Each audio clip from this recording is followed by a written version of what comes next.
Most people think coldness is a personality trait. They believe some people are born warm and others are not, and that the cold ones either had distant parents or are simply wired off by default. They use words like detached, distant, emotionally unavailable, hard to read. They diagnose it from across a dinner table. They date around it. They try to thaw it. Sometimes they leave. Sometimes they marry it and spend 20 years wondering why nothing they do reaches the person they share a bed with. Almost nobody questions the assumption underneath, which is that cold is a character. Cold people are simply colder people. End of analysis. There are 4,000 articles online about how to spot a cold person. There are almost zero about why a warm person becomes a cold one. Because cold people are not supposed to have been warm first. They are supposed to have always been that way. Born wrong, wired off, end of story. That story is wrong from the first sentence. There is no clinical definition of emotional coldness in any current edition of the diagnostic literature. The phrase does not appear in the DSM-5. The phrase does not appear in the ICD-11. It is a folk diagnosis made by laypeople, used to describe a behavioral pattern whose actual technical name is something completely different. The technical name is interpersonal hypervigilance with selective disengagement. It is not a trait, it is a state, and it is acquired, not inherited. The research on this dates back to the 1980s, to the work of attachment theorist Dr. Mary Main at the University of California, Berkeley. Main and her colleagues identified 4 attachment patterns in adults, one of which she called avoidant. In a 1985 paper, she wrote, quote, "Avoidant individuals deactivate the attachment system, not because they do not need closeness, but because they have learned that proximity seeking does not produce safety." End quote. That sentence is one of the most important sentences in modern psychology, and almost no one outside the field has ever read it. The deactivation Main described is not the absence of feeling. It is a defensive shutdown of a system that, in this person's history, has consistently failed to deliver what it promised. The system in question is closeness. The promise was safety. The history is the part nobody asks about.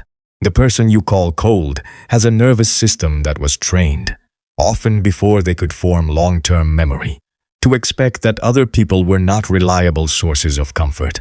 The training was not always severe. Sometimes it was just an absent parent. Sometimes it was a parent who was emotionally inconsistent. Sometimes it was a parent who was loving but unpredictable, which is actually the most disorganizing pattern of all. Here is what is happening inside someone you have called cold. Their amygdala, the brain region that processes threat, has a slightly elevated baseline. It reads social information faster than the average person's.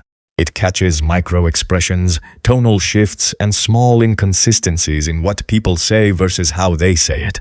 Their vagus nerve, the long nerve that runs from the brainstem to the gut, is doing what Dr. Stephen Porges, the polyvagal theorist, calls neuroception. Neuroception is the body's automatic, unconscious scanning of the social environment for safety or threat. It runs constantly. It runs in everyone. In the person you call cold, it runs slightly hotter. This means their nervous system is constantly receiving small signals from the environment, evaluating them, and making decisions about engagement before the conscious mind even gets involved. By the time the cold person sits across from you at dinner, their nervous system has already made dozens of micro-assessments. Is this safe? Is this person reliable? Is the closeness they are offering going to produce comfort or pain? Is the comfort they are offering going to be withdrawn the moment I rely on it? The cold person is not absent. They are present in a way that costs them more than you can see. They are tracking. They are reading. They are evaluating. They are doing the work that the warm person does not have to do, because the warm person's nervous system already trusts the room. The result is what looks like coldness from the outside. Long pauses before answering. Slow disclosure, a preference for parallel activity over face-to-face conversation, discomfort with prolonged eye contact, a tendency to retreat when emotional intensity rises. These are not character traits. These are the visible outputs of an internal system that is working overtime to keep the person safe in environments their body has not yet decided are safe. And the deepest cruelty of the misreading is this. The cold person is often desperate for connection. They want to be reached. They want to be known. But they have learned, through accumulated small losses, that reaching toward people too fast is the fastest route to being hurt again. So they wait. They observe. They engage carefully. They make the warm people in their life nervous because warmth wants to be met quickly, and the cold person is met slowly. The warm person reads the slowness as rejection. The cold person reads the warm person's frustration as confirmation that their slowness was correct. The loop closes on itself. Here is the part nobody tells you. The people who are described as cold are often the most loyal people in any room. The same nervous system that takes years to decide a person is safe also takes years to decide a person is no longer safe. Cold people do not leave easily. They do not discard. They do not move on. Once their body has filed a person as trustworthy, that file is almost impossible to close. They will keep showing up for decades. They will remember birthdays nobody else remembers. They will quietly hold space for people who do not know they are being held. The warm person makes friends fast and loses them at the same speed. The cold person makes friends slowly and keeps them for life. The warm person is generous with closeness because closeness costs them nothing. The cold person is restrained with closeness because closeness costs them everything. When the cold person finally extends it, it is the most expensive currency they have, and they only spend it on people who have proven over years that they are worth it. What looks like coldness is, in many cases, the long, quiet evaluation that precedes the most loyal commitment a human being can make. The people in your life who took the longest to open are often the people who, when something falls apart, will be the last ones still standing in the room. The misreading runs both ways.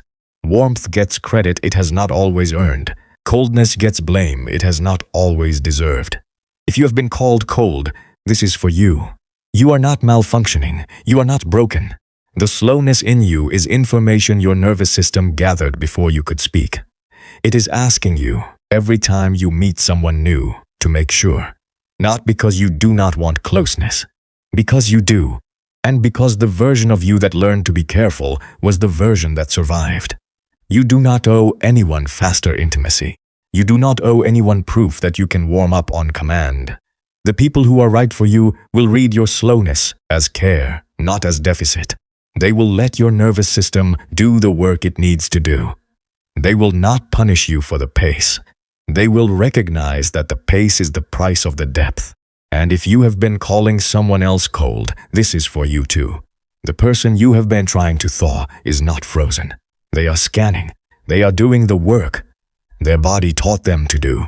They are not refusing to come closer.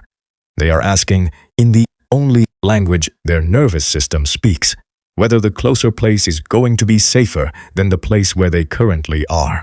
Your job is not to convince them. Your job is to be consistent enough, over long enough that their nervous system can run its own math. The thaw happens on its own. It cannot be forced. But it is coming. And when it does, the person who arrives is the one your nervous system has been waiting for. Not the version that performed warmth from day one. The version that earned it.